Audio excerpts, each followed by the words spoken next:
সকলোকে মোৰ চেনেলটোলৈ স্বাগতম জনাইছোঁ। এই চেনেলটোত আমি ক্লাছ 9 আৰু ক্লাছ 10ৰ জেনেৰেল মেথছ আৰু এডভান্স মেথছৰ ওপৰত আলোচনা কৰিম। আজিৰ ভিডিঅ'টোত আমি ক্লাছ 10ৰ এডভান্স মেথমেটিক্সৰ ত্ৰিকোণমিতিৰ ওপৰত আলোচনা কৰিম। এতিয়া আমি জেনেৰেল মেথছত অলৰেডি পাই আহিছোঁ ত্ৰিকোণমিতিৰ কিছুমান নিয়মৰ বিষয়ে। তোমালোকে পাইছা যে আমি sin 90 ডিগ্ৰী মাইনাছ থিটা কি হয় জেনেৰেল মেথছত পাই আহিছোঁ। আমি sin 90 মাইনাছ থিটা লিখোঁ cos থিটা। একেদৰে আমি cos 90 মাইনাছ থিটাটো sin থিটা লিখোঁ, বা tan 90 মাইনাছ থিটা আমি কি লিখোঁ cot থিটা লিখোঁ, বা cot 90 মাইনাছ থিটা tan থিটা লিখোঁ। ঠিক তেনেকুৱাকৈ sec 90 ডিগ্ৰী মাইনাছ থিটাটো আমি cosec থিটা লিখোঁ, আৰু cosec 90 মাইনাছ থিটাটো আমি sec থিটা লিখোঁ। ইয়াত আমাৰ জেনেৰেল মেথছত আমাৰ যিটো ত্ৰিকোণমিতিৰ ৰেঞ্জটো আছিল আমাৰ 0 less than or equal to theta less than or equal to 90 degree আছিল। তাৰমানে থিটাৰ ভেলুটো আমি 0 ডিগ্ৰীৰ পৰা আৰম্ভ কৰি 90 ডিগ্ৰীলৈ পাইছিলোঁ। ইয়াত এডভান্স মেথছত আমাৰ 90তকৈ ওপৰৰ যিবিলাক 270, 360 এনেদৰে আমি আলোচনা কৰিম। এতিয়া আমাৰ sin 180 ডিগ্ৰী মাইনাছ থিটা হ'লে কি হয় আমি এইটো চাম। তো sin 180 ডিগ্ৰী মাইনাছ থিটা মানে কি হ'ব, sin আমি এইটো 2 × 90 বুলি লিখিব পাৰোঁ, 2 × 90 ডিগ্ৰী মাইনাছ থিটা। এতিয়া ইয়াত কি হয় আমি এটা বস্তু চাম, sin n × 90 degree plus minus থিটা হ'লে কি হয়। কাৰণ n মানে এই যিটো 90ৰ আগত আছে সেইটোক যদি আমি n বুলি ধৰি লওঁ, তাৰমানে এইটো যদি যুগ্ম হয় ত্ৰিকোণমিতিকেল ৰেচিঅ'বিলাক কোনো ধৰণৰ সলনি নহয়, মানে সাইনটো সাইন হৈ থাকিব, কসটো কস হৈ থাকিব, সেকটো সেক হৈ থাকিব যদি nটো যুগ্ম হয়। এতিয়া ইয়াত কি হ'ব, sin 2 × 90 মাইনাছ থিটা এইটো আমি sin থিটা বুলি লিখিম। ইটো যেহেতু যুগ্ম হ'ল সেইকাৰণে ত্ৰিকোণমিতিকেল ৰেচিঅ'টো কোনো ধৰণৰ সলনি নহয়। কিন্তু আমাৰ এতিয়া ইয়াত পজিটিভ হয় নে নেগেটিভ হয়, নেগেটিভ হয় সেইটো চোৱাৰ কাৰণে আমাৰ কি লাগিব, আমি ASTC কিছুমান নিয়ম আছে সেইটো চাম। ASTC এইটো প্ৰথম চুক, দ্বিতীয় চুক, তৃতীয় চুক, চতুৰ্থ চুক। ইয়াত এটো বুজাই আছে অল পজিটিভ, মানে ত্ৰিকোণমিতিকেল ৰেচিঅ' যিমান আছে sin cos tan cos চব এইটো চুকত পজিটিভ। S মানে sin, sin পজিটিভ আৰু সাইনৰ ওলোটা cosec পজিটিভ, বাকিবিলাক নেগেটিভ। ইয়াত t টো বুজাই আছে tan, tan পজিটিভ আৰু cot পজিটিভ, বাকিবিলাক নেগেটিভ। এইটো চতুৰ্থ চুকত আমাৰ cosec পজিটিভ আৰু cosecৰ ওলোটা cos পজিটিভ, cosৰ ওলোটা sec পজিটিভ, বাকিবিলাক নেগেটিভ।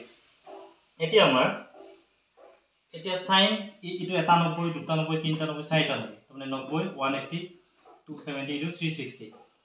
এতিয়া দুটা 90 আহিছে, এটা দুটা 90 মাইনাছ থিটা বুলি ক'লে এই দুটা থাকিব, তাৰমানে এটা 90 আহিল, দুটা 90, 90 মাইনাছ থিটা এইটো থাকিল, এইটো কি পজিটিভ, সাইন পজিটিভ, তাৰমানে এইটো সাইনটো পজিটিভ হ'ল।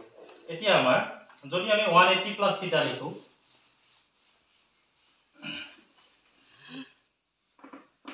sin 180 প্লাছ থিটা লিখোঁ, এইটো তোমাৰ sin আমি 2 × 90 প্লাছ থিটা লিখোঁ।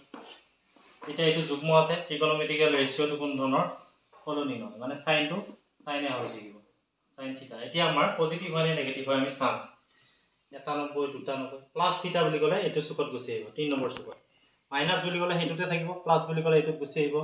এতিয়া এইটো চুকত কি পজিটিভ, tan পজিটিভ, টেনৰ ওলোটা cot পজিটিভ। ইয়াত আমাৰ আছিল কি সাইন, তো সাইনটো নেগেটিভ, ইয়াতে হ'ব নেগেটিভ। এতিয়া আমি আৰু এটা বেলেগ চাম।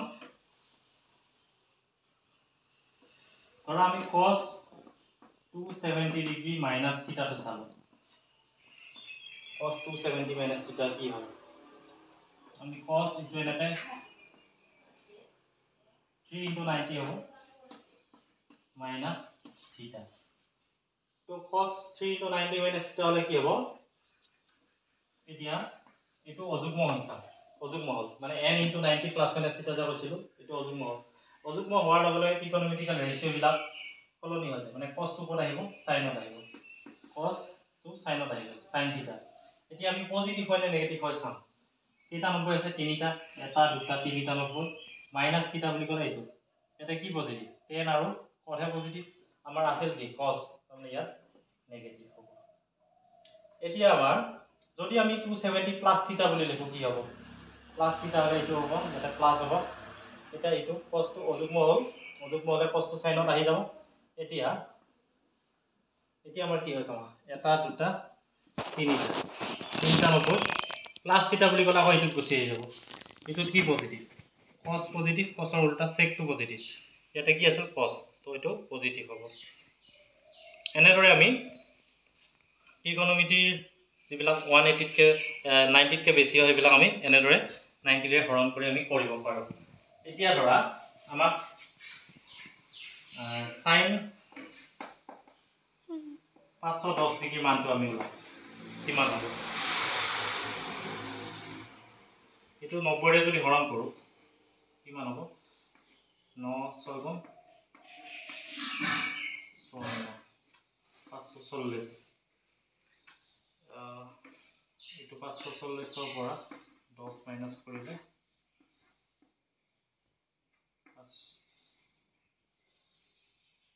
510 মাইনাস কৰিলে 30 ডিগ্ৰী তাৰমানে এটো আমি এনেকা লিখিব পাৰো sin 6 into 90 কিমান পালো 30 minus 30 এনেকা লিখিব পাৰো তাৰমানে 6 9 গুণ 54 540 হ'ল এটো পৰা 30 যদি মাইনাস কৰো 510 পাই যাম আমি তো এটো এনেকা লিখিব পাৰো এতিয়া আমাৰ এটো কি হ'ল sin 6 into 90 minus 30 সো এটো কি হয় আমাৰ যুগ্ম হলে এটো কলনি নহয় ত্ৰিকোণমিতিক ৰেশিওটো তো আমাৰ sin কিমান হ'ব 30 ডিগ্ৰী হ'ব এটা sin 30 ডিগ্ৰী হোৱাৰ লগে লগে এটো এটা পজিটিভ হয় নে নেগেটিভ হয় চাম আমি 1 2 3 কেইটা নম্বৰ আছে 6টা আছে 1 2 3 4 5 6টা হ'ল মাইনাস বুলি কমতে ইয়াতে থাকি যাব ইয়াত s টো পজিটিভ মানে sin টো পজিটিভ sin আছে গতিকে এটো পজিটিভ হ'ব sin 30 মান জানো আমি 1/2 হাফ মানে এটো পাই গ'ল একেদৰে আমি আন ত্ৰিকোণমিতিকাল যিবিলাক 90 কে বেছি আছে আমি 0 ৰ পৰা আমি 90 লৈহে পাইছিলো তাতকে যিবিলাক বেছি মান উলাব লাগে আমি এনেদৰে 90 ৰে হৰণ কৰি তা ASTC ভাগত আমি কৰিব পাৰো আজিৰ ভিডিওটো আমাৰ এইখিনি আছিল পিছৰ ভিডিওবিলাকত আমি অনুশীলনী অংকবিলাক কৰিবলৈ চেষ্টা কৰিম